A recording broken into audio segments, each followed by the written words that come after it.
मैं अत्यंत आनंदित हूं और अनुग्रहित भी। सत्य के संबंध में थोड़ी सी बातें आप सुनने को उत्सुक हैं। ये मुझे आनंदपूर्ण होगा कि अपने हृदय की थोड़ी सी बातें आपसे कहूं। बहुत कम लोग हैं जो सुनने को राजी हैं और बहुत कम लोग हैं जो देखने को उत्सुक हैं। इसलिए जब कोई सुनने को उत्सुक मिल जाए और कोई देखने को तैयार हो तो स्वाभाविक है कि आनंद अनुभव हो। हमारे पास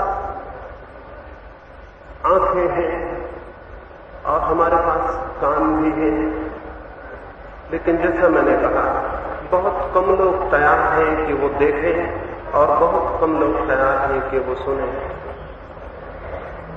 यही वजह है कि हम आंखों के रहते हुए अंधों की भांति जीते हैं और हृदय के रहते हुए भी परमात्मा को अनुभव नहीं कर पाते। मनुष्य को जितनी शक्तियां उपलब्ध हुई हैं उसके भीतर जितनी संभावनाएं हैं अनुभूति की, उनमें से ना के बराबर ही विकसित हो पाती हैं। एक स्मरण मुझे आता है, उससे ही अपनी चर्चा को प्रारंभ करूं। किसी देश में एक साधु को कुछ लोगों ने जाके कहा, कुछ शत्रु तुम्हारे पीछे पड़े हुए हैं और वे तुम्हें समाप्त करना चाहते हैं। उस साधु ने कहा, कोई भी डर नहीं है, जब वे मुझे समाप्त करने आएंगे तो मैं अपने किले में जाकर छिप जाऊंगा। उस साधु ने कहा, जब वे मुझे समाप्त करने आएंगे तो मैं अपने किले में जाकर छिप जाऊंगा। वो तो एक फकीर था और उसके पास एक झोपड़ा भी नहीं था। उसके शत्रुओं को ये खबर पड़ी और उन्होंने सुना कि उसने कहा है जब मुझ पर कोई हमला होगा तो मैं अपने किले में छिप जाऊंगा। वे हैरान हुए। उन्होंने एक रात उसके झोपड़े पे जाकर उसे पकड़ लिया और पूछा कि कहां है तुम्हारा किला। वो साधु हंसने लगा और अपने हृदय पर उसने हाथ रखा और कहा, यहां है मेरा किला और जब तुम मुझ पर हमला करोगे तो मैं यहां छिप जाऊंगा। असल में मैं वहीं छिपा हुआ हूं और इसलिए मुझे किसी हमले का कोई डर नहीं। लेकिन यहां जो किला है उसका हमें कोई भी पता नहीं है। वे लोग भी जो धर्म की बातें करते हैं, ग्रंथ पढ़ते हैं, गीता, कुरान, बाइबल पढ़ते हैं, वे लोग भी जो भजन कीर्तन करते हैं, मंदिर, शिवालय और मस्जिद में जाते हैं, उनको भी यहां जो हर एक मनुष्य के भीतर एक केंद्र है उसका उन्हें भी कोई पता नहीं है। उनकी भी बातें बातों से ज्यादा नहीं है और इसलिए उसका कोई परिणाम जीवन में दिखाई नहीं पड़ता। सारी जमीन पर धार्मिक लोग हैं लेकिन धर्म बिल्कुल भी दिखाई नहीं पड़ता है। और सारी जमीन पर मंदिर है, मस्जिद है, शिवालय है, गिरजाघर है, लेकिन उनका कोई परिणाम, कोई प्रभाव, कोई प्रकाश जीवन में नहीं है। इसके पीछे एक ही वजह है कि हम उस मंदिर से परिचित नहीं हैं जो हमारे भीतर है और हम केवल उन्हीं मंदिरों से परिचित हैं जो हमारे भीतर नहीं है। स्मरण रखें, जो मंदिर भीतर नहीं है वो मंदिर झूठा है। स्मरण रखें, वे मूर्तियां जो बाहर स्थापित की गई हैं और वे प्रार्थनाएं जो बाहर हो रही हैं झूठी हैं। असली प्रार्थना और असली मंदिर और असली परमात्मा प्रत्येक मनुष्य के भीतर बैठा हुआ है। इसलिए धार्मिक आदमी वो नहीं है जो तलाश में परमात्मा की कहीं घूमता हो। धार्मिक आदमी वो है जो सारे घूमने को छोड़ के अपने भीतर प्रवेश करता है। धार्मिक आदमी की खोज बाहर के जगत में नहीं है। कितनी ही बाहर यात्रा हो वहां कुछ भी उपलब्ध नहीं होगा, लेकिन भीतर भी एक यात्रा होती है और वहां कुछ उपलब्ध होता है। धार्मिक आदमी की खोज भीतर की यात्रा की खोज है। ये जो मैंने कहा, हम सबके भीतर कुछ केंद्रीय है जिससे हम स्वयं अपरिचित हैं और मनुष्य की सारी चिंता, सारा दुख इस एक ही बात से पैदा होता है। उसके जीवन का सारा मनस्ताप, सारी एंजाइटी, सारा एंग्विश जो भी पीड़ा और परेशानी है वो इस बात से पैदा होती है कि हम करीब करीब स्वयं से ही अपरिचित हैं और अपने भीतर जाने का ही रास्ता भूल गए हैं। ये आश्चर्यजनक लग सकता है। हमें कितने रास्ते ज्ञात हैं, हम चांद पर और मंगल पर पहुंचने की कोशिश में हैं। बहुत जल्दी मनुष्य के चरण वहां पड़ जाएंगे। ये भी हो सकता है एक दिन मनुष्य और भी लंबी अंतरिक्ष की यात्राएं करे। मनुष्य ने समुद्र की गहराइयों में जो है वहां तक प्रवेश पा लिया है और अंतरिक्ष में भी वो प्रवेश पा लेगा। लेकिन एक ऐसी भी गहराई है जो बिल्कुल निकट है और जिससे हम बिल्कुल अपरिचित हैं। वो गहराई हमारे प्रत्येक के भीतर हमारे स्वयं की सत्ता की गहराई है। इस गहराई में कैसे प्रवेश हो सकता है, उस संबंध में ही थोड़ी सी बातें आज मैं आपसे कहना पसंद करूंगा। हो सकता है मेरी कुछ बातें अप्रीतिकर भी लगें।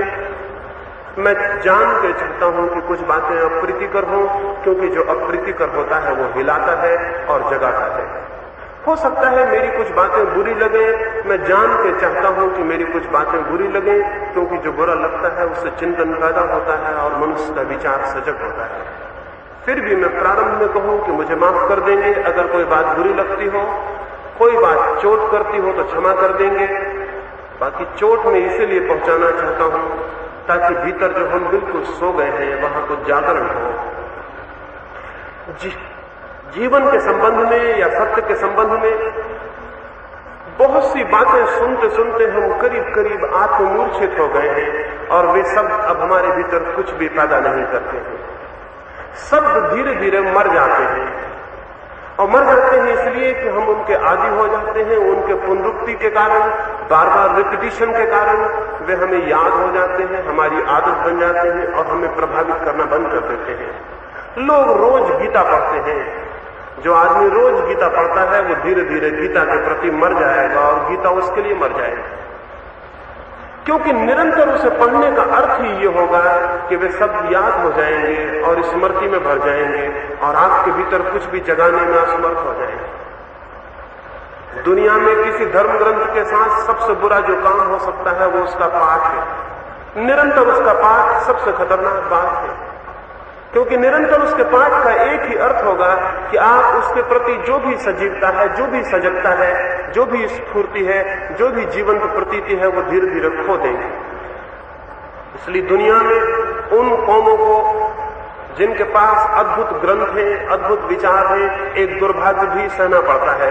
उन्हें वो विचार और ग्रंथ स्मरण हो जाते हैं और उनकी जो जीवित चोट है वो समाप्त हो जाती है। एक साधु हुआ है,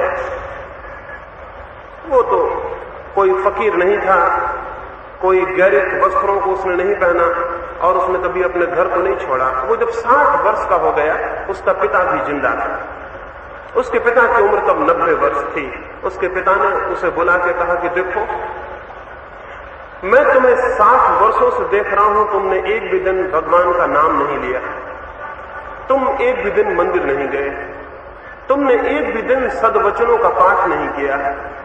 अब मैं बूढ़ा हो गया और मरने के करीब हूं, तो मैं तुमसे कहना चाहता हूं, तुम भी बूढ़े हो गए हो, कब तक प्रतीक्षा करोगे? नाम लो प्रभु का, प्रभु के विचार को स्मरण करो, मंदिर जाओ, पूजा करो। उसके बूढ़े लड़के ने कहा, मैं भी आपको कोई 40 वर्षों से मंदिर में जाते देखता हूं, पाठ करते देखता हूं। मेरा भी मन होता था कि रोक दूं, ये पाठ मर चुके हो, ये मंदिर जाना व्यर्थ हो गया है, आप रोज रोज वही कर रहे हैं। अगर पहले दिन ही परिणाम नहीं हुआ तो दूसरे दिन कैसे परिणाम होगा, तीसरे दिन कैसे परिणाम होगा, चौथे दिन कैसे परिणाम होगा? जो बात पहले दिन परिणाम नहीं ला सकी है वो 40 वर्ष दोहराने से भी परिणाम नहीं लाएगी, बल्कि पहले दिन के बाद निरंतर परिणाम कम होता जाएगा, क्योंकि हम उसके आदी होते जाएंगे। उसके लड़के ने कहा, मैं भी कभी नाम लूंगा, लेकिन एक ही बार, मैं भी कभी स्मरण करूंगा, लेकिन एक ही बार, क्योंकि दोबारा का कोई भी अर्थ नहीं होता है। जो होना है वो एक बार में हो जाना चाहिए, नहीं होना है नहीं होगा।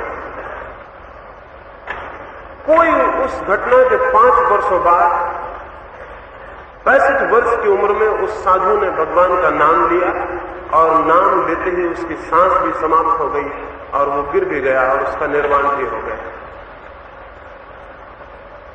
ये अकल्पनीय मालूम होता है कि कैसे होगा, लेकिन जब भी होता है यही होता है। एक ही घटना में, एक ही स्मरण में, एक ही प्रवेश में पर्दा टूट जाता है। और अगर एक में ही न टूटे तो समझना वही चोट बार बार करनी बिल्कुल व्यर्थ है। तो मैं कुछ बातें, कुछ शब्द, कुछ विचार जिनके प्रति हम मर गए हैं, जिन्हें सुनते सुनते हम जिनके आदी हो गए हैं, जिनकी चोट विलीन हो गई है, उनके संबंध में कुछ बातें आपको कहूं। शायद कोई कौन आपको दिखाई पड़ जाए और कोई बात, कोई क्रांति आपके भीतर संभव हो सके। धर्म हमेशा क्रांति से उपलब्ध होता है, उपक्रम क्रम से, ग्रेजुअल नहीं उपलब्ध होता है। धर्म धीरे धीरे उपलब्ध नहीं होता।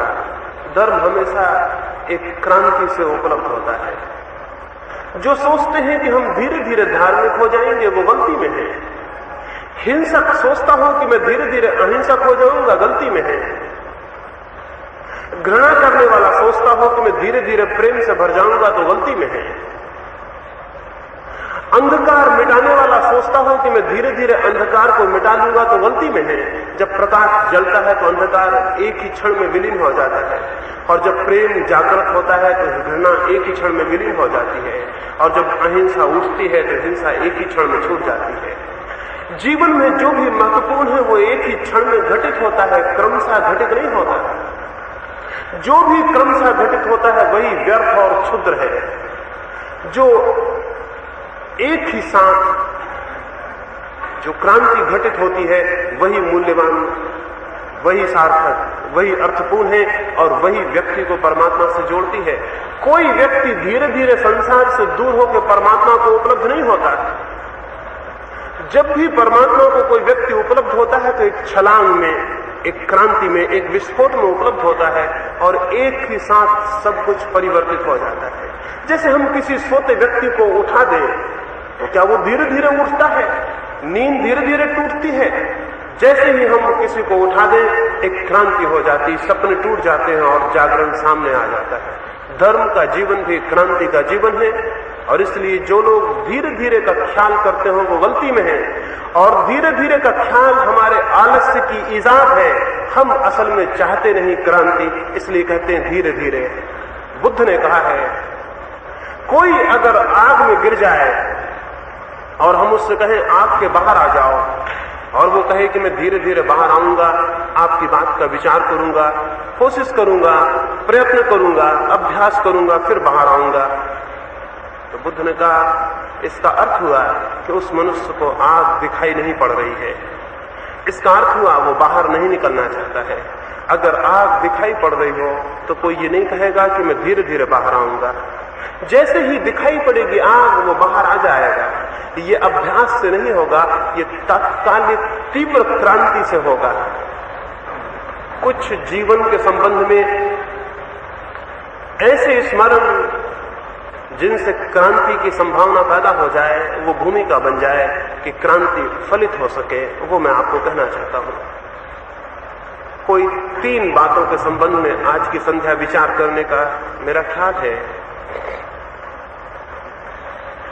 पहला तो जिनको भी क्रांति से गुजरना हो उनके लिए श्रद्धा खतरनाक है। उन्हें श्रद्धा नहीं जिज्ञासा चाहिए। और जो भी व्यक्ति श्रद्धा कर लेगा उसकी सारी प्रगति, उसका सारा विकास बंद हो जाएगा। श्रद्धा एक तरह की मृत्यु है। श्रद्धा का स्वीकार रुक जाना है। क्रांति की तरफ उठने के लिए श्रद्धा नहीं जिज्ञासा चाहिए। इसलिए पहले तो इस सूत्र पर मैं विचार करूं, श्रद्धा नहीं जिज्ञासा।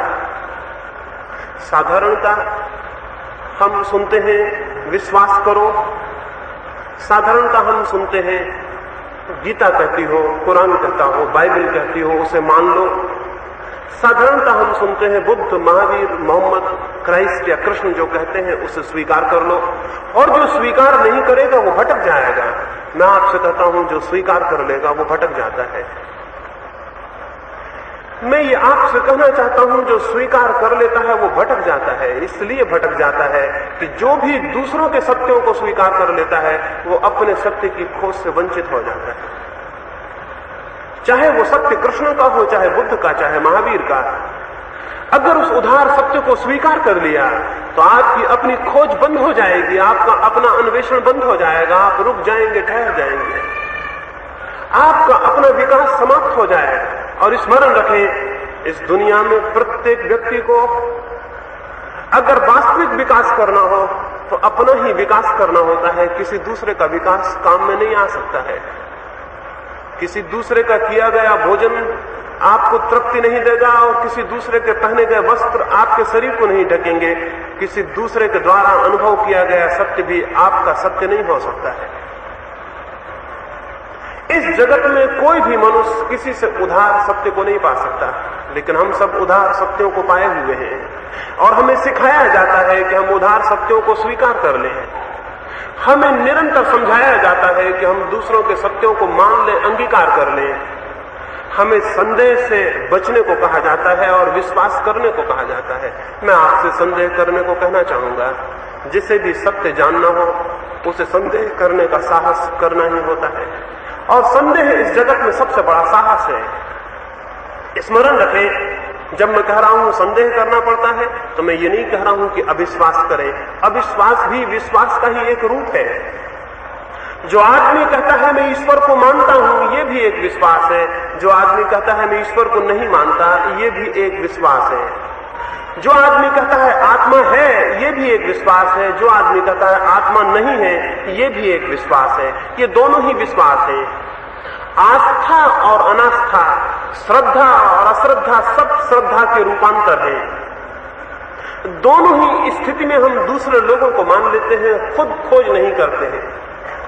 संदेह का अर्थ है न श्रद्धा न अश्रद्धा।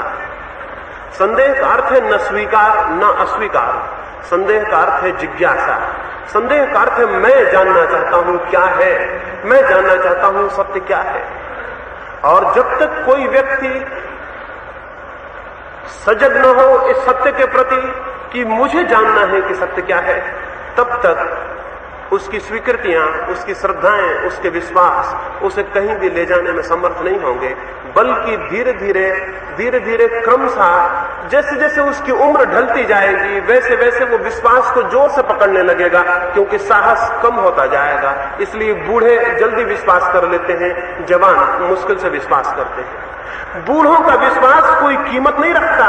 साहस जैसे जैसे कम होता जाता है, विश्वास को पकड़ने का भय के कारण, सुरक्षा के लिए, डर के कारण, मृत्यु के बाद न मालूम क्या होगा।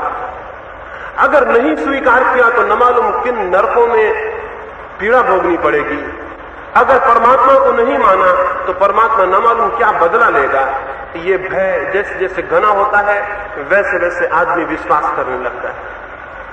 विश्वास कमजोरी है, और जो कमजोर है वो सत्य को उपलब्ध नहीं हो सकता। विश्वास भय है। विश्वास आपके किसी न किसी रूप में भय पर, घबराहट पर, डर पर खड़ा हुआ है, और जो डरा हुआ है, भयभीत है, वो सत्य को कैसे पा सकेगा। सत्य को पाने की पहली शर्त तो अभय है। उसे पाने की पहली बुनियाद तो भय को छोड़ देना है। लेकिन हमारे सारे धर्म, हमारे संप्रदाय, हमारे पुरोहित, हमारे पादरी, हमारे धर्मगुरु, हमारे सन्यासी भय सिखाते हैं। उनके भय सिखाने के पीछे जरूर कोई कारण है। छोटे छोटे बच्चों के मनों में भी हम भय को भर देते हैं, और छोटे छोटे बच्चों के मनों में भी हम श्रद्धा को पैदा करना चाहते हैं। इसके पहले कि वे विचार में सजग हो सकें, हम किसी तरह के विश्वास में उनको आबद्ध कर देना चाहते हैं। दुनिया के सारे धर्म बच्चों के साथ जो अनाचार करते हैं, उससे बड़ा कोई अनाचार नहीं है। इसके पहले कि बच्चे की जिज्ञासा जाग सके, वो पूछे कि क्या है, हम उसके दिमाग में वे बातें भर देते हैं जिनका हमें भी कोई पता नहीं है। हम उसे हिंदू, मुसलमान, जैन या ईसाई बना देते हैं। हम उसे कुरान या बाइबल या गीता रटा देते हैं। हम उसे कह देते हैं ईश्वर है या ईश्वर नहीं है। फिर यही विश्वास जीवन भर कारागृह की तरह उसकी चेतना को बंद किए रहेंगे और वो कभी साहस नहीं कर सकेगा कि सत्य को जान सके। बच्चों के साथ अगर किन्हीं माँ बापों को, किन्हीं गुरुओं को, किन्हीं अभिभावकों को प्रेम हो तो उन्हें पहला काम करना चाहिए, उन्हें अपना प्रेम तो दें लेकिन अपने विश्वास ना दें, अपनी श्रद्धाएं ना दें, अपने विचार ना दें। उन्हें उन्मुक्त रखें, उनकी जिज्ञासा को जगाएं लेकिन उनकी जिज्ञासा को समाप्त ना करें। श्रद्धा जिज्ञासा को तोड़ देती है और नष्ट कर देती है। हम सारे लोग ऐसे ही लोग हैं जिनकी जिज्ञासाएं बचपन में तोड़ दी गई हैं और जो किसी न किसी तरह की श्रद्धा, किसी न किसी तरह के विश्वास, किसी न किसी तरह की बिलीफ को पकड़ के बैठ गए हैं। वो विश्वास ही हमें ऊपर नहीं उठने देता, वो विश्वास ही हमें विचार नहीं करने देता, वो विश्वास कहीं गलत ना हो इसलिए हमें जिज्ञासा नहीं करने देता। जैसा आस्तिक देशों में होता है ठीक वैसा ही जमीन के कुछ हिस्सों पर नास्तिक विचार का प्रचार और प्रोपेगेंडा हो रहा है। वहां समझाया जा रहा है ईश्वर नहीं है, आत्मा नहीं है, स्वर्ग नहीं है, नरक नहीं है। छोटे छोटे बच्चों को ये बातें समझाई जा रही हैं। धीरे धीरे वे उनके अचेतन मन में प्रविष्ट हो जाती हैं और फिर वे विचार करने में असमर्थ हो जाते हैं। हम करीब करीब ऐसे लोग हैं जो विचार करने में बहुत पहले पंगु बना दिए गए हैं। अब हम क्या करें? सबसे पहली बात होगी हम इस पंगुता को छोड़ दें। माँ बाप ने, समाज ने, परिस्थितियों ने, प्रोपेगेंडा ने जो कुछ आपको दिया हो उसे एक बार भी अलग कर दें। उस कचरे को जो अलग नहीं करेगा वो कभी अपने भीतर की अग्नि को उपलब्ध नहीं हो सकता। एक बार उसे हटा ही देना होगा। सन्यासी हैं जो समाज को छोड़ के भाग जाते हैं, लेकिन मैं वास्तविक सन्यासी उसे कहता हूं जिसने समाज ने जो जो सिखाया हो उसे फेंक दिया हो। समाज को छोड़ के भागना वास्तविक सन्यास नहीं है। समाज ने जो सिखाया हो, समाज ने जो टीचिंग्स दी हो, समाज ने जो विश्वास दिए हो, उन सबको जो फेंक दे वो वास्तविक सन्यासी है। और वैसे के लिए बहुत साहस चाहिए। इसलिए मैं आपसे कहूं, श्रद्धा नहीं जिज्ञासा धार्मिक आदमी का पहला लक्षण है। और जहां श्रद्धा पहला लक्षण होगा वहां आदमी धार्मिक नहीं हो सकता। और ऐसे ही श्रद्धा वाले धार्मिकों ने सारी दुनिया को नष्ट किया है। धर्म का पूरा इतिहास खून खराबी, बेईमानी, अत्याचार, आक्रमण और हिंसा से भरा हुआ है। वो इन श्रद्धा वाले धार्मिकों के कारण भरा हुआ है, क्योंकि श्रद्धा हमेशा किसी के विरोध में खड़ा कर देती है। एक मुसलमान की श्रद्धा उसे हिंदू के विरोध में खड़ा कर देती है, एक हिंदू की श्रद्धा उसे ईसाई के विरोध में खड़ा कर देती है, एक जैन की श्रद्धा उसे बौद्ध के विरोध में खड़ा कर देती है। लेकिन ख्याल करें, जिज्ञासा किसी के विरोध में किसी को खड़ा नहीं करती। इसलिए श्रद्धा किसी भी हालत में धार्मिक आदमी का लक्षण नहीं हो सकता। जिज्ञासा किसी के विरोध में किसी को खड़ा नहीं करती। यही वजह है कि साइंस जो कि श्रद्धा पर नहीं खड़ी है, जिज्ञासा पर खड़ी है। एक है, 25 तरह की साइंसेज नहीं है। हिंदुओं की अलग केमिस्ट्री, मुसलमानों की अलग केमिस्ट्री नहीं है। हिंदुओं का अलग गणित, जैनों का अलग गणित नहीं है। साइंस एक है क्योंकि साइंस श्रद्धा पर नहीं जिज्ञासा पर खड़ी है। धर्म भी दुनिया में एक होगा अगर वो श्रद्धा पर नहीं जिज्ञासा पर खड़ा हो। और जब तक धर्म अनेक हैं तब तक धर्म के नाम से झूठ बात चलती रहेगी।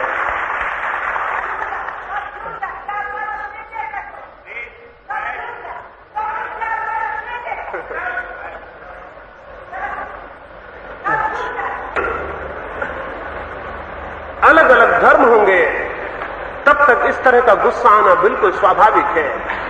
लेकिन मैं गुस्सा नहीं करूंगा क्योंकि मेरी कोई श्रद्धा नहीं है। जिसकी श्रद्धा होती है वो गुस्से में आ सकता है और ये कमजोरी है श्रद्धा की। और दुनिया में जितने श्रद्धालु हैं बहुत जल्दी गुस्से में आ जाते हैं।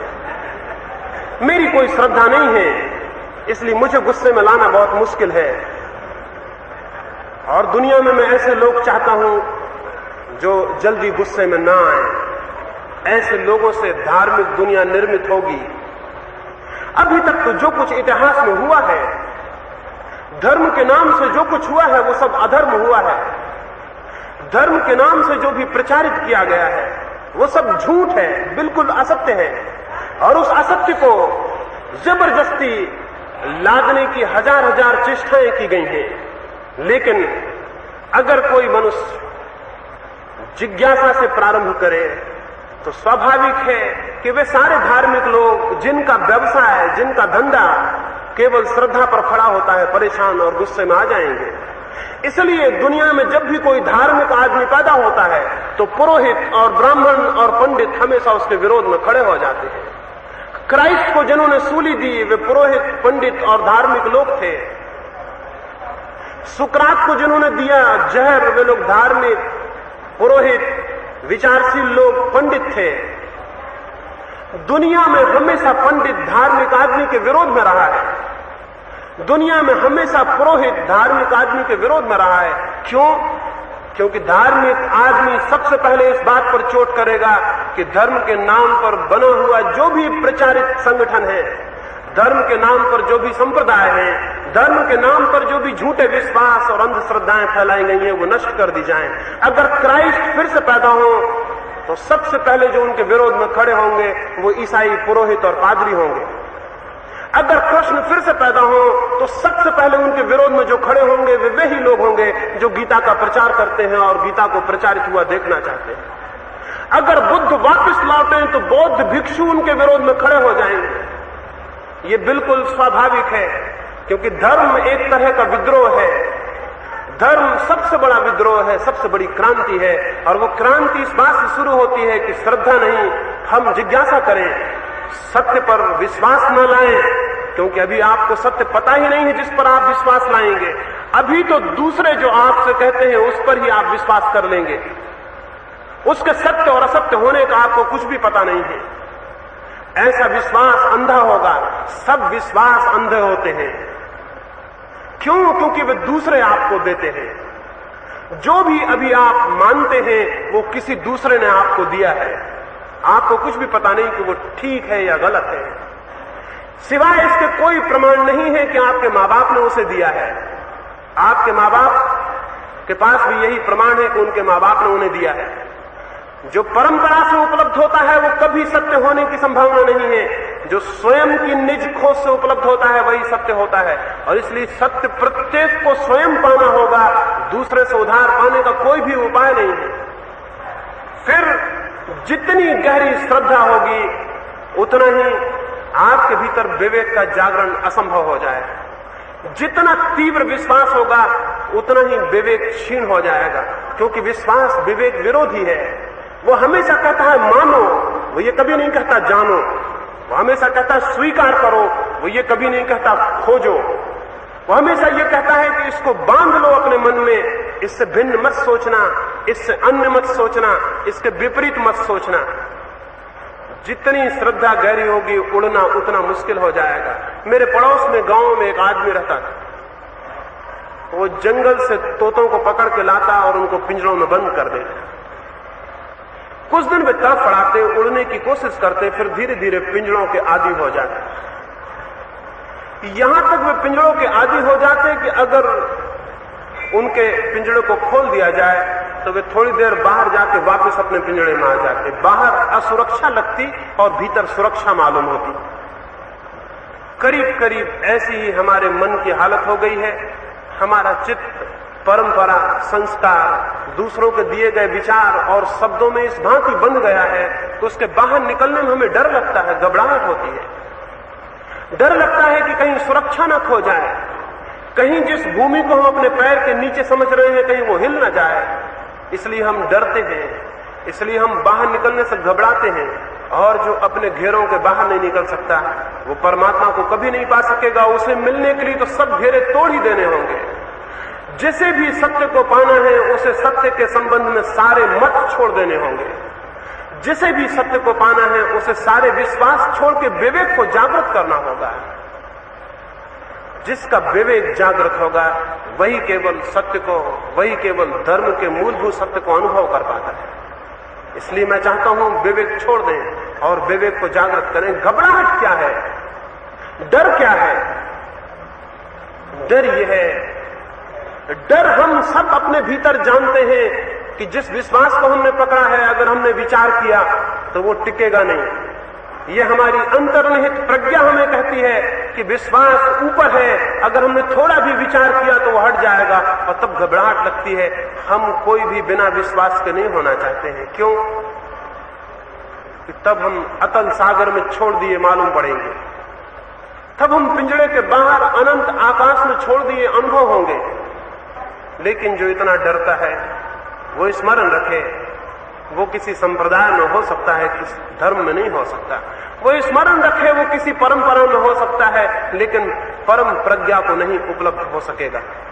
तो मैं आपको पहली बात कहूं, विश्वास से अपनी नाव को छोड़ लें और जिज्ञासा के अनंत सागर में उसे बहने दें, उसे जाने दें और घबराए ना। वो कहीं भी जाए, घबराने की क्या बात है, डर की क्या बात है। और जो डरा है वो किनारे से ही बंधा रह जाता है। नाव को छोड़ना ही होगा और हमारी सबकी नाव किसी न किसी भांति के विश्वास से बंधी है। अगर दुनिया में विश्वास नष्ट हो जाए तो धर्म का जन्म हो सकता है। अगर दुनिया में सब विश्वास राख हो जाए तो धर्म की अग्नि पैदा हो सकती है। ईश्वर करे कि दुनिया में कोई ईसाई ना हो, हिंदू ना हो, मुसलमान ना हो, जैन ना हो। ईश्वर करे कि ये हो जाए तो दुनिया में धर्म के होने की संभावना पैदा हो सकती है। धार्मिक धर्म को पैदा नहीं होने दे रहे हैं और धार्मिक धर्म के जन्म को रोके हुए हैं। अब जिनमें साहस हो उन्हें चाहिए कि वो धार्मिकों के इस पाखंड को नष्ट कर दे और धर्म के जन्म में सहयोगी बने। धर्म का जन्म जिज्ञासा से होगा, धर्म का जन्म विवेक और विचार से होगा। धर्म भी वस्तुतः एक विज्ञान है, एक साइंस है, परम विज्ञान है। वो कोई विश्वास नहीं है कि आप मान ले, वो भी जाना जा सकता है, वो भी अनुभव किया जा सकता है। कौन ये कहता है कि जो क्राइस्ट को अनुभव हुआ वो आपको अनुभव नहीं होगा? जो ये कहता है वो दुश्मन है। कौन ये कहता है कि जो बुद्ध को अनुभव हुआ वो एक सड़क पर झाड़ू लगाने वाले को अनुभव नहीं होगा? जो ये कहता है वो मनुष्य का दुश्मन है। हर मनुष्य के भीतर वही परम परमात्मा बैठा हुआ है। तो वो अनुभव जो क्राइस्ट को हुआ हो, बुद्ध को हुआ हो, रामकृष्ण को हुआ हो, वो हर एक को हो सकता है, हर एक को होना चाहिए। रुकावट है इसलिए कि हम दूसरों को स्वीकार किए हैं और अपने को जगा नहीं रहे। दूसरों को हटा दें और अपने को जगाएं। आपके भीतर जो बैठा है उससे मूल्यवान और कोई भी नहीं है, और आपके भीतर जो बैठा है उससे पूज्य और कोई भी नहीं है, और आपके भीतर जो बैठा है उससे श्रेष्ठ और कोई भी नहीं है। लेकिन मुश्किल ये हो गई है, हमें सिखाया जाता है अनुकरण करो, फॉलो करो किसी को। कोई कहता है क्राइस्ट को फॉलो करो, कोई कहता है महावीर को, कोई कहता है बुद्ध के पीछे चलो। और मैं आपसे कहता हूं, जो भी किसी के पीछे चलेगा वो अपने भीतर बैठे परमात्मा का अपमान कर रहा है। किसी के पीछे जाने का कारण क्या है? किसी के पीछे जाने का कारण नहीं है। अपने पीछे चलो और अपने परमात्मा को पहचानो जो तुम्हारे भीतर है। और जब भी तुम किसी के चरणों में झुक रहे हो, किसी का पीछा कर रहे हो, तब तुम भीतर बैठे परम शक्ति का इतना बड़ा अपमान कर रहे हो जिसका कोई हिसाब नहीं। बुद्ध के जीवन में एक उल्लेख है, अपने पिछले जन्म में उन्होंने अपने पिछले जन्मों की कथाएं कही हैं। अपने पिछले जन्म में जब वो बुद्ध हुए उसके पहले के जन्म में वे एक गांव में गए। वहां एक बुद्ध पुरुष था, उसका नाम था दीपंकर। वे गए और उन्होंने दीपंकर के पैर छुए। जब वे पैर छू के उठे तो उन्होंने देखा कि दीपंकर उनके पैर छू रहा है, तो वो बहुत घबरा गए और उन्होंने कहा कि ये क्या कर रहे हैं? मैं एक अज्ञानी हूं, मैं एक सामान्य जन हूं, मैं एक अंधकार से भरी हुई आत्मा हूं। मैंने आपके पैर छुए, प्रकाशित पुरुष के, ये तो ठीक था, आपने मेरे पैर क्यों छुए? दीपंकर ने कहा, तुमने अपने भीतर बैठी हुई प्रज्ञा का अपमान किया है, उसे बताने को। तुम मेरे पैर छू रहे हो ये सोचकर कि प्रकाश इनके पास है और मैं तुम्हारे पैर छू रहा हूं, ये घोषणा करने को कि प्रकाश सबके पास है। वो प्रत्येक के भीतर जो बैठा हुआ है उसे किसी के पीछे ले जाने की कोई भी जरूरत नहीं है। और जब हम उसे पीछे ले जाने लगते हैं तभी हम एक कॉन्फ्लिक्ट में, एक अंतर्द्वंद में पड़ जाते हैं। असलियत यह है, इस जमीन पर, इस प्रकृति में, इस परमात्मा के राज्य में दो कंकड़ भी एक जैसे नहीं होते हैं, दो पत्ते भी एक जैसे नहीं होते हैं। सारी जमीन को खो जाएं, दो पत्ते, दो कंकड़ एक जैसे नहीं मिलेंगे। दो मनुष्य भी एक जैसे कैसे हो सकते हैं? प्रत्येक व्यक्ति अद्वितीय है और इसलिए जब कोई व्यक्ति राम का अनुसरण करके राम बनने की कोशिश करता है, बुद्ध का अनुसरण करके बुद्ध बनने की कोशिश करता है, तभी भूल हो जाती है। इस जगत में परमात्मा ने प्रत्येक को अद्वितीय बनाया है। कोई किसी का अनुकरण करके कुछ भी नहीं बन सकेगा। एक थोथा पाखंड और एक अभिनय भर होकर रह जाएगा। क्या इस बात के संबंध में इतिहास प्रमाण नहीं है? बुद्ध को मरे 25 वर्ष हुए, क्राइस्ट को मरे 2000 वर्ष होते हैं। इन 2000 वर्षों में कितने लोगों ने बुद्ध के पीछे चलने की कोशिश की है और कितने लोगों ने क्राइस्ट के? क्या कोई दूसरा क्राइस्ट और दूसरा बुद्ध पैदा होता है? क्या ये 2000-2500 वर्ष का असफल प्रयास इस बात की सूचना नहीं है कि ये कोशिश ही गलत है? असल में कोई मनुष्य किसी दूसरे मनुष्य जैसा नहीं हो सकता, और जब भी कोई मनुष्य किसी दूसरे जैसा होने की कोशिश करता है तभी वो अंतर्द्वंद में, एक कॉन्फ्लिक्ट में, एक परेशानी में पड़ जाता है। जो वो है उसे तो भूल जाता है और जो होना चाहता है उसकी कोशिश पैदा कर लेता है। इस भांति उसके भीतर एक बेचैनी, एक अशांति और एक संघर्ष पैदा हो जाता है। परमात्मा को तो केवल वे ही पा सकते हैं जो शांत हो। जो अशांत है वो कैसे पा सकेंगे? जो व्यक्ति भी किसी दूसरे की नकल में कुछ होना चाह रहा है वो अनिवार्यतः अशांत हो जाए। उसकी अशांति उसे परमात्मा के पास नहीं पहुंचा सकेगी। अगर जूही के फूल गुलाब होना चाहे और गुलाब के फूल कमल होना चाहे तो जैसी बेचैनी और परेशानी में पड़ जाएंगे, वैसी बेचैनी और परेशानी में हम पड़ जाते हैं जब हम किसी का अनुकरण करते हैं। इसलिए दूसरी बात आपसे मैं कहना चाहता हूं, अनुकरण नहीं, आत्मखोज। अनुकरण नहीं, आत्मखोज। मैंने पहली बात आपसे कही श्रद्धा नहीं, जिज्ञासा। दूसरी बात कहना चाहता हूं, अनुकरण नहीं, आत्मखोज। किसी का अनुकरण नहीं, कोई किसी के लिए आदर्श नहीं है। प्रत्येक व्यक्ति का आदर्श उसके अपने भीतर छिपा है जिसे उगाड़ना है। और अगर हम उसे नहीं उगाड़ते और हम किसी के पीछे जाते हैं, हम भूल में पड़ जाएंगे, हम भटकन में पड़ जाएंगे। और मैं आपको कहूं कि आप लाख उपाय करें क्राइस्ट या बुद्ध या कृष्ण के पीछे जाने का, आप कभी कृष्ण, बुद्ध और क्राइस्ट नहीं हो सकेंगे। लेकिन जो मैं आपसे कह रहा हूं, अगर आप ये उपाय छोड़ दें और अपने को खोजें और अपने को जगाएं तो आप कृष्ण, क्राइस्ट और बुद्ध हो जाएंगे। अपनी निज हैसियत में, अपनी ही निज व्यक्तित्व में आप उस उपलब्धि और अनुभूति को पा लेंगे। जो पीछे जाने वाला नहीं उपलब्ध करता है वो अपने भीतर जाने वाला उपलब्ध कर लेता है। दूसरी बात है अनुकरण नहीं। अनुकरण नहीं का अर्थ हुआ किसी मनुष्य के लिए कोई दूसरा मनुष्य आदर्श नहीं है, हो भी नहीं सकता। लेकिन हमें समझाया गया है और हमें बताया गया है कि कोई ना कोई आदर्श बनाओ।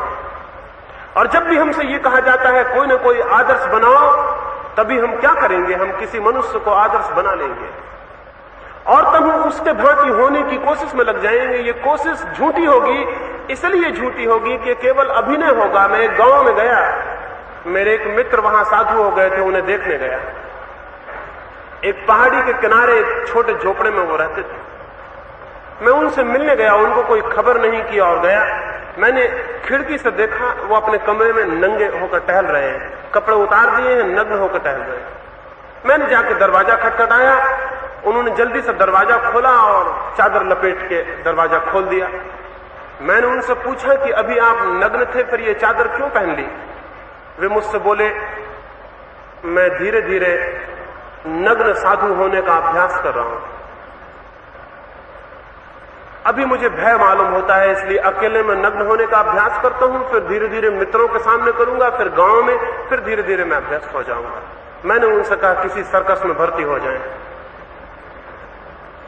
क्योंकि नग्न होने का अभ्यास करके जो आदमी नंगा हो जाएगा वो सर्कस के लायक है, सन्यास के लायक नहीं। वो महावीर को अपना आदर्श बनाए हुए थे और उनको ख्याल था कि चूंकि महावीर नग्न हो गए इसलिए मैं भी नग्न हो जाऊं। मैंने उनसे कहा, पता है कि महावीर नग्न अभ्यास करके नहीं हुए थे। महावीर की नग्नता सहज थी। एक वक्त, एक प्रतीति, एक संभावना उनके भीतर उदित हुई, उन्हें वस्त्र अनावश्यक हो गए, उन्हें याद भी न रहा कि वस्त्र पहनने। वे उस सरलता को, उस निर्दोष अवस्था को उपलब्ध हुए जहां ढांकने का उन्हें कोई ख्याल ही न रहा, वस्त्र छूट गए। ये तो मेरी समझ में आता है। एक आदमी नग्न होने का अभ्यास करके नग्न हो जाए, इसकी नग्नता बहुत दूसरी होगी, ये अभिनय और पाखंड होगा।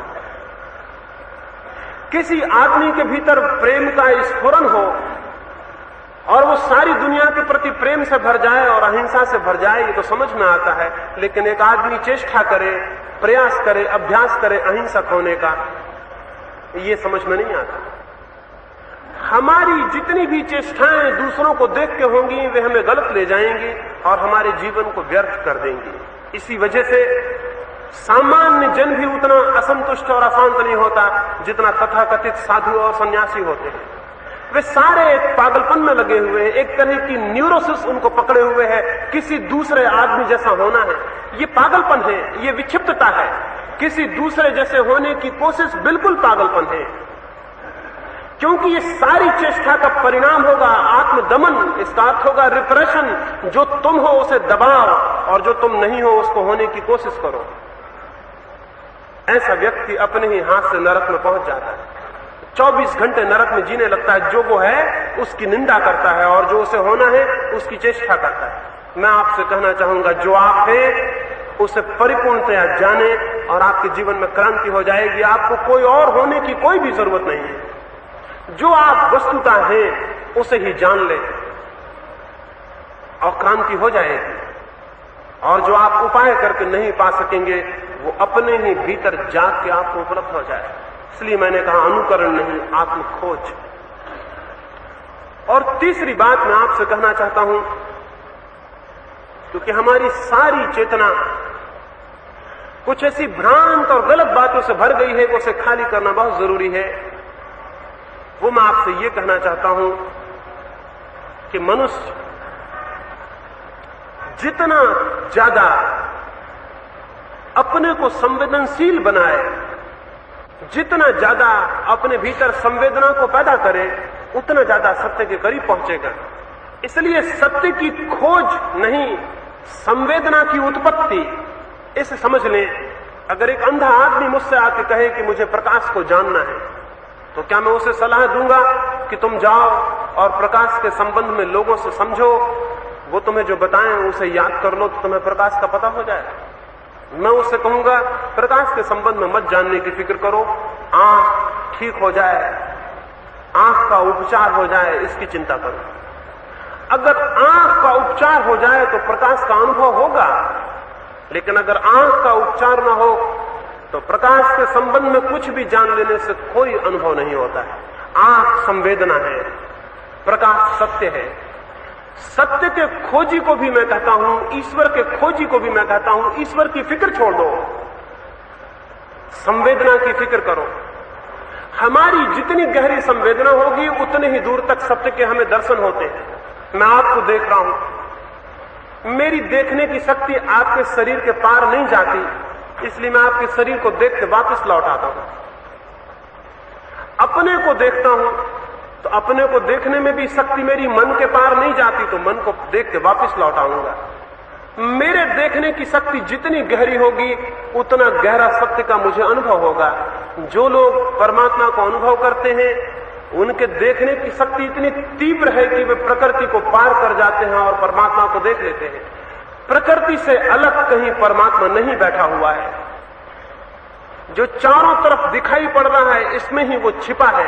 अगर हमारी आंख गहरी हो तो हम आवरण को पार कर जाएंगे और केंद्र को अनुभव कर लेंगे।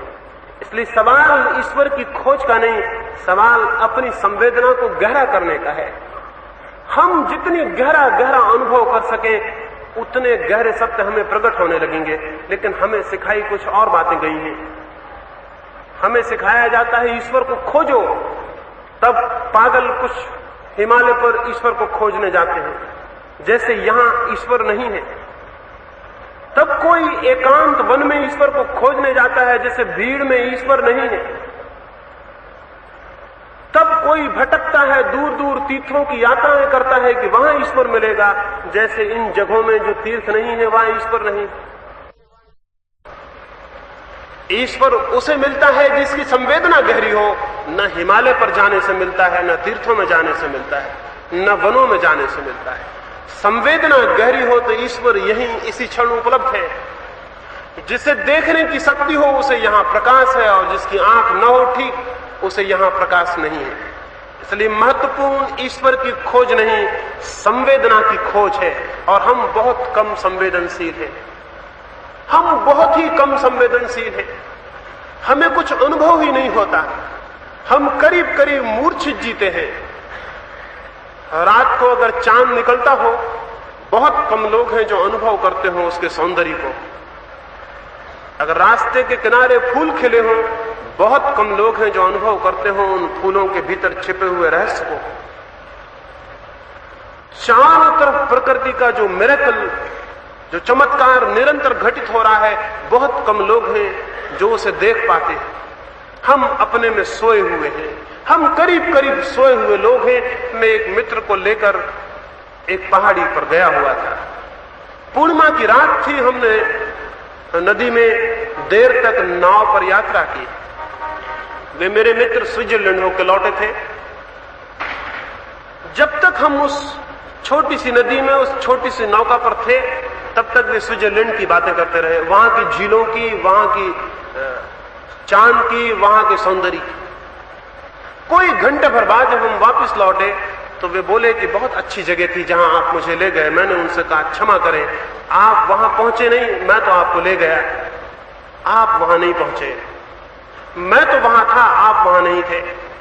वे बोले मतलब? मैंने कहा आप स्विट्जरलैंड में रहे। और मैं आपको यह भी कह दूं कि जब आप स्विट्जरलैंड में रहे होंगे तब आप वहां भी नहीं रहे होंगे, क्योंकि मैं आपको पहचान गया, आपकी वृत्ति को पहचान गया। तब आप कहीं और रहे होंगे। हम करीब करीब सोए हुए हैं। जो हमारे सामने होता है वो हमें दिखाई नहीं पड़ता, जो हम सुन रहे हैं वो हमें सुनाई नहीं पड़ता। हमारा मन किन्हीं और चीजों से भरा रहता है। वही व्यक्ति संवेदनशील हो सकता है जिसका मन शून्य हो। चांद के करीब जिसका मन बिल्कुल शून्य है वो चांद के सौंदर्य को अनुभव कर लेगा। फूल के करीब जिसका मन बिल्कुल शून्य है वो फूल के सौंदर्य को अनुभव कर लेगा। अगर मैं आपके पास हूं और बिल्कुल शून्य हूं तो मैं आपके भीतर जो भी है उसे अनुभव कर लूंगा। अगर कोई व्यक्ति परम शून्य को उपलब्ध हो गया है तो इस जगत के भीतर जो भी छिपा है उसमें उसकी गति और प्रवेश हो जाएगा। जो अपने भीतर भरे हुए हैं वे बिल्कुल बोथले होते हैं, उनकी कोई संवेदना, सेंसिटिविटी उनमें नहीं होती। और जो अपने में खाली होते हैं उनके भीतर अद्भुत संवेदना का जन्म होता है। इस जगत में सब तरफ परमात्मा छिपा हुआ है, हमारे भीतर संवेदना चाहिए।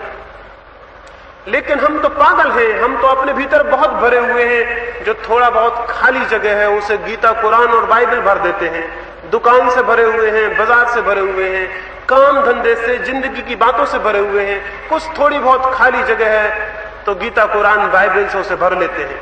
भीतर सब भर जाता है, भीतर कचरा ही कचरा इकट्ठा हो गया। अपनी खोपड़ी के भीतर देखें, कभी थोड़ी देर बैठ के देखें वहां क्या चल रहा है, तो वहां आप पाएंगे वहां सब फिजूल की बातें भरी हुई हैं। वहां प्रवेश के लिए बिल्कुल जगह नहीं है, वहां कोई संवेदना गति नहीं पा सकती, वहां कोई द्वार नहीं है। ऐसा बंद मस्तिष्क, ऐसी क्षुद्र बातों के बोझ से भरा हुआ मस्तिष्क कैसे सत्य को, कैसे सौंदर्य को अनुभव कर सकेगा? और फिर इसी मस्तिष्क को लेकर हम भगवान की खोज में निकल जाते हैं, हिमालय पर जाते हैं, गुरुओं के चरणों में जाते हैं, मंदिरों में, मस्जिदों में जाते हैं। ये दिमाग लेके कहीं भी जाने से कुछ ना होगा। इसे खाली कर लें, फिर कहीं जाने की जरूरत नहीं है। जहां होंगे वहीं अनुभूति आनी शुरू हो जाएगी। सत्य की खोज नहीं, संवेदना। परमात्मा की खोज नहीं, संवेदना का उद्घाटन। और संवेदना का उद्घाटन होता है मनुष्य जब शून्य हो। इस शून्य को ही मैं समाधि कहता हूं, इस शून्य को ही मैं ध्यान कहता हूं, इस शून्य को ही मैं प्रार्थना कहता हूं। आपकी प्रार्थनाओं को मैं प्रार्थना नहीं कहता, वो तो भरे हुए मस्तिष्क के ही लक्षण हैं। उसमें भी आप कुछ बोले जा रहे हैं, कुछ कहे जा रहे हैं, कुछ रटा हुआ दोहराए जा रहे हैं। ये प्रार्थनाएं नहीं है, आपके भजन कीर्तन प्रार्थनाएं नहीं है, ये तो सब भरे हुए मस्तिष्क के लक्षण हैं। आप बोले जा रहे हैं, परमात्मा को बोलने का तो मौका नहीं दे रहे। आप अपना उंडेले जा रहे हैं, परमात्मा आप में अपने को डाल सके इसके लिए तो आप खाली नहीं हैं। स्मरण रखें, जब वर्षा होती है तो जो उठे हुए टीले हैं उन पर पानी नीचे बह जाता है और जो गड्ढे हैं उनमें भर जाता है। परमात्मा की वर्षा प्रतिक्षण हो रही है। जो खाली होंगे वो भर दिए जाएंगे, जो भरे होंगे वो खाली रह जाएंगे। और पंडित से भरा हुआ आदमी दूसरा नहीं होता, उसका मस्तिष्क तो भरा हुआ होता है। अपने मस्तिष्क को खाली करना सीखें। और ये सरल है, ये कठिन नहीं है। थोड़े साहस, थोड़े विवेक की जरूरत है। ये संभव है कि आपका मस्तिष्क खाली हो जाए। शून्यता जागरूकता के परिणाम में उपलब्ध होती है। जो व्यक्ति जितना जागरूक होकर जीवन में जीता है वो उतना शून्य होता जाता है। समझ लें, मैं यहां एक 100 फीट लंबी और 1 फीट चौड़ी लकड़ी की एक पट्टी रख दूं और आपसे कहूं कि उस पर चले, तो आप गिरेंगे कि पार निकल जाएंगे? सभी पार निकल जाएंगे। छोटे बच्चे, स्त्रियां, बूढ़े सभी पार निकल जाएंगे। 100 फीट लंबी 1 फीट चौड़ी लकड़ी की पट्टी रखी हुई है, आपसे मैं कहूं चलें इस पर, आप सभी निकल जाएंगे, कोई भी गिरेगा नहीं। फिर समझ लें कि इस ऊपर के स्थान से दीवार तक वो 100 फीट लंबी पट्टी रख दी गई हो, नीचे ये गड्ढा हो, और फिर आपसे कहा जाए इस पर चलें, आप में से कितने लोग चल पाएंगे? फर्क तो कुछ भी नहीं हुआ है। वो पट्टी 1 फीट चौड़ी और 100 फीट लंबी अब भी है। जितनी जमीन पर रखे समय थी उतनी अब 2 मकानों के ऊपर रखे हुए भी है। फिर आप जाने में डर क्या है, घबराहट क्या है? कितने लोग उसको पार हो पाएंगे? कितने लोग पार जाने की हिम्मत करेंगे? कठिनाई क्या आ गई? उसकी लंबाई चौड़ाई वही की वही है, आप भी वही के वही आदमी हैं। इस नीचे के गड्ढे से फर्क क्या पड़ रहा है?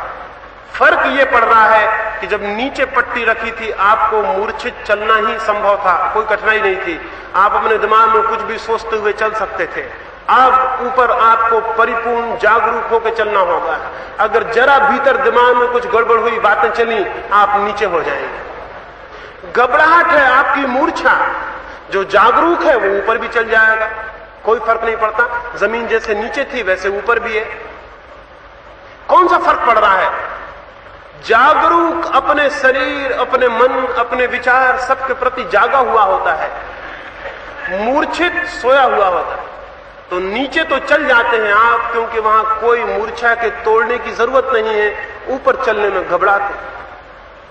मुझसे लोग कहते हैं कि जागरूक कैसे हो, तो मेरे गांव के पास एक छोटी सी पहाड़ी है, वहां एक बड़ा नीचे खंडक है और एक छोटी सी पट्टी है जिस पर चलने में प्राण कपते हैं। मैं उन्हें वहां ले जाता हूं और उनसे कहता हूं इस पर चले, तो आपको पता चल जाएगा कि जागरूकता क्या है। उस पर 2 कदम चलते हैं और कहते हैं कि निश्चित ही इसके भीतर जाते ही एकदम चित्त शून्य हो जाता और हम एकदम जाग जाते हैं।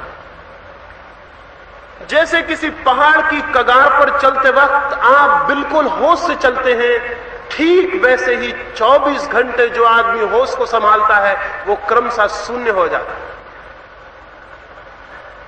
राइट माइंडफुलनेस का मतलब यह है सम्यक जागरण, होश, बोधपूर्वक जीने का अर्थ यह है जो भी आप करते हो, उठते हो, बैठते हो, सोते हो, भोजन करते हो, काम करते हो, सड़क पे चलते हो, होश पूर्वक करें। उठना, बैठना, चलना, शरीर की, मन की सारी गतियां होश पूर्वक हों। आपको दिखाई पड़ता रहे कि मैं क्या कर रहा हूं। भीतर मूर्छा को तोड़ें। 24 घंटे ऐसे जिए जैसे कि बहुत डेंजर में है, बहुत खतरे में है। धार्मिक व्यक्ति इस भांति जीता है जैसे डेंजर में है, और डेंजर है, खतरा है। मौत 24 घंटे घेरे हुए है। ये छोटा सा गड्ढा तो कोई खतरा नहीं है। एक पहाड़ के किनारे पे चलने में खतरा क्या है? मौत का ही खतरा है ना। गिर गए तो मर जाएंगे। और अभी आप सोच रहे हैं कि जिस किनारे पे आप खड़े हैं उसके नीचे मौत नहीं है। 24 घंटे हर आदमी मौत के किनारे पे खड़ा हुआ है। जो होश में नहीं है वो पागल है, नासमझ है। 24 घंटे पहाड़ की कगार पे आप चल रहे हैं और किसी भी क्षण गिर जाएंगे। रोज लोगों को गिरते देख रहे हैं, रोज लोग गिरते जाते हैं, आप भी गिर जाएंगे। जिंदगी पूरे वक्त मौत के किनारे पर है, एकदम डेंजर चारों तरफ है, खतरा चारों तरफ है। जो सजग नहीं है वो गलती कर रहा है, वो भूल कर रहा है। 24 घंटे की समस्त क्रियाएं, चाहे शरीर की चाहे मन की, सजग होनी चाहिए। जो व्यक्ति जितना सजग हो जाएगा भीतर, उतना ही पाएगा भीतर शून्य आ जाता है। और जब शून्य आ जाता है तो आप परमात्मा को अपने भीतर आमंत्रित करने में समर्थ हो जाते हैं। आपका द्वार खुल गया, अब सूर्य की रोशनी भीतर आ सकती है। आपकी आंख खुल गई, अब आप प्रकाश को देख सकते हैं। अब आपके हृदय के कपाट खुल गए, परमात्मा प्रवेश कर सकता है। जो खाली है वो परमात्मा से भर जाता है। खाली हो और परमात्मा को उपलब्ध हो जाएंगे।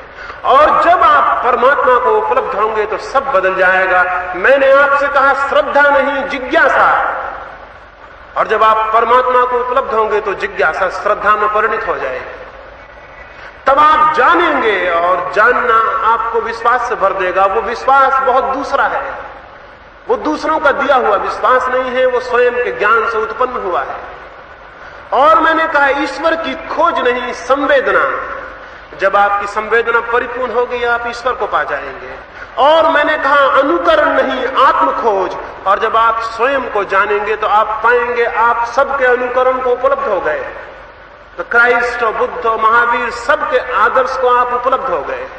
मैंने आपसे कहा श्रद्धा नहीं, जिज्ञासा, इसलिए कि आप वास्तविक श्रद्धा को उपलब्ध हो सकें। मैंने आपसे कहा अनुकरण नहीं, आदर्श नहीं, आत्मखोज, ताकि आप वास्तविक आदर्श को उपलब्ध हो सकें। और मैंने आपसे कहा ईश्वर नहीं, संवेदना की तलाश, ताकि आप वस्तुतः ईश्वर को अनुभव कर सकें। ये बातें उल्टी मालूम हो सकती हैं कि मैं श्रद्धा छोड़ने को कह रहा हूं ताकि श्रद्धा का, वास्तविक श्रद्धा का जन्म हो सके, और मैं ईश्वर को भूलने को कह रहा हूं और संवेदना पैदा करने को ताकि ईश्वर पाया जा सके, और मैं सब आदर्श छोड़ने को कह रहा हूं ताकि वास्तविक आदर्श का आपके भीतर जन्म हो सके। अगर आप मेरी बात को समझेंगे तो उनमें विरोध नहीं दिखाई पड़ेगा। क्यों? क्योंकि जो खाली है वो भर दिया जाता है, इसमें विरोध कहां है? खाली ही भरा जा सकता है। जो शून्य है वही केवल पूर्ण को उपलब्ध हो सकता है। इसलिए समग्र भाव से, अशेष भाव से शून्य हो जाना साधना है। अशेष भाव से शून्य हो जाना समर्पण है। अशेष भाव से शून्य हो जाना परमात्मा के मार्ग पर अपने चरणों को बढ़ा देना है। जो शून्य होने का साहस करता है वो पूर्ण को पाने का अधिकारी हो जाता है। और प्रत्येक व्यक्ति के भीतर ये संभावना है, ये बीज है कि वो परमात्मा हो सके। अगर हम उपलब्ध नहीं हुए तो हमारे सिवाय और किसी का उत्तरदायित्व नहीं होगा। अगर हम उपलब्ध नहीं हुए तो हमारे सिवाय और कोई जिम्मेवार नहीं होगा। अगर हम उपलब्ध नहीं हुए तो हमारे सिवाय और किसी का भी दोष नहीं है। इसलिए स्मरण पूर्वक इस बात को सोचें और देखें। स्मरण पूर्वक अपनी पूरी संभावनाओं को समझें। स्मरण पूर्वक अपने जीवन को परिवर्तित करें। स्मरण पूर्वक सजग हों और शून्य हो जाएं। और ये ख्याल रखें कि कोई परमात्मा को उपलब्ध होता है तो कोई विशेषता नहीं है। हर एक मनुष्य की उतनी ही संभावना है। लेकिन अगर हम ध्यान ही ना देंगे, अगर हम उस तरफ देखेंगे ही नहीं, तो हम अपनी संभावना से वंचित हो जाएंगे। अगर एक बीज वृक्ष हो सकता है तो सारे बीज वृक्ष हो सकते हैं। व्यवस्था जुटानी होगी कि बीज वृक्ष हो सके। पानी और खाद और जमीन और रोशनी जुटानी होगी। क्या है पानी, क्या है खाद, क्या है रोशनी, उसकी मैंने चर्चा की। जिज्ञासा, अनुकरण नहीं, आत्मखोज, ईश्वर नहीं, संवेदना की तलाश, और अपने को भरना नहीं, अपने को खाली कर लेना। ये भूमिका है जो इसे पूरा करता है। आश्वासन है, सदा से आश्वासन है, वो परमात्मा को निश्चित ही उपलब्ध हो जाता है। और अगर आप परमात्मा को उपलब्ध न हो तो अपने कर्मों को दोष मत देना। समझना कि कुछ गलत कर रहे थे, समझना कि जहां जिज्ञासा करनी थी वहां श्रद्धा कर रहे थे, समझना कि जहां स्वयं को खोजना था वहां अनुकरण कर रहे थे, समझना कि जहां संवेदना गहरी करनी थी वहां ईश्वर की तलाश में भटक रहे थे, समझना कि जहां शून्य होना था वहां दूसरों के उधार विचारों ग्रंथों से अपने को भर रहे थे। कर्मों का दोष नहीं है, दृष्टि का दोष है। और दृष्टि के दोष को छिपाने के लिए सारी हम बातें कर लेते हैं कि हमारे कर्म ही बुरे हैं, हमारे पिछले जन्म ही बुरे हैं, इसलिए हम नहीं पा रहे हैं। ये सब का सब अपने को समझाना है। ये सब एक्सप्लेनेशंस हैं जो झूठे हैं।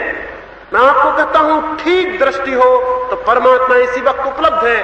परमात्मा को तो कभी किसी ने खोया ही नहीं, हम उसमें ही खड़े हुए हैं। केवल दृष्टि गलत है, केवल दृष्टि और जगह भटक रही है, इसलिए उसे जो कि पाया ही हुआ है हम खोया हुआ अनुभव कर रहे हैं। दृष्टि वापस लौट आए अपने उस किले पर जो सबके भीतर है।